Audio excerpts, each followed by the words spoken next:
Project দেখতেছি। আসলে কী সম্পর্কে এটা আমরা জানবো না, এখন জানতেছি। আচ্ছা, আমরা এটা সুন্দর একটা প্রজেক্ট দেখতেছি তোমাদের, না? এই প্রজেক্টটা আসলে নামটা কি?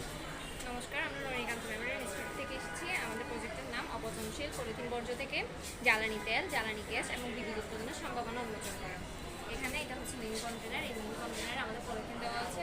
পলিথিন সব প্লাস্টিক ইউজ করা যাবে না, এমডিপি বা এসডিপি পলিথিন ইউজ করতে হবে। ওই পলিথিন থেকে পাইরোসিস প্রক্রিয়ায় এখানে এই যে গ্যাস হয়ে আসবে, তারপরে এখানে ঘনীভূত হয়ে তরলে পরিণত হবে। তরল থেকে এখানে এটা থাকবে ভারী, এরপর এগুলো স্বচ্ছ হয়ে এখানে আসবে। এরপরে আমরা যখন তাপ যখন বাড়বে, এখানে অবশ্যই গ্যাস উৎপন্ন হবে। গ্যাসটা হবে মিথেন বা বিভিন্ন প্রকার, এগুলো আমরা রান্নার কাজে ইউজ করতে পারবো। আর এখন যে আমরা কাঠ জ্বালাচ্ছি, এই কাঠটা না জ্বালিয়ে তখন আমরা এই গ্যাসটাই সরাসরি এখানে ইউজ করতে পারবো। তারপরে এখানে আমরা যখন এই যে পলিথিনটা পোড়াবো, পলিথিনটা পোড়ানোর পরে যে বাকি অংশটা রয়ে যাবে, ওটা আমরা রাস্তা পিচ ঢালাইয়ের কাজে বিটুমিন হিসেবে ইউজ করতে পারবো। এই পদ্ধতিটার নাম কি? পাইরোসিস। পাইরোলাইসিস প্রক্রিয়া। আচ্ছা, আমরা একসাথে আমরা কয়টা উপকারিতা পাবো এখানে? চারটা। কি কি?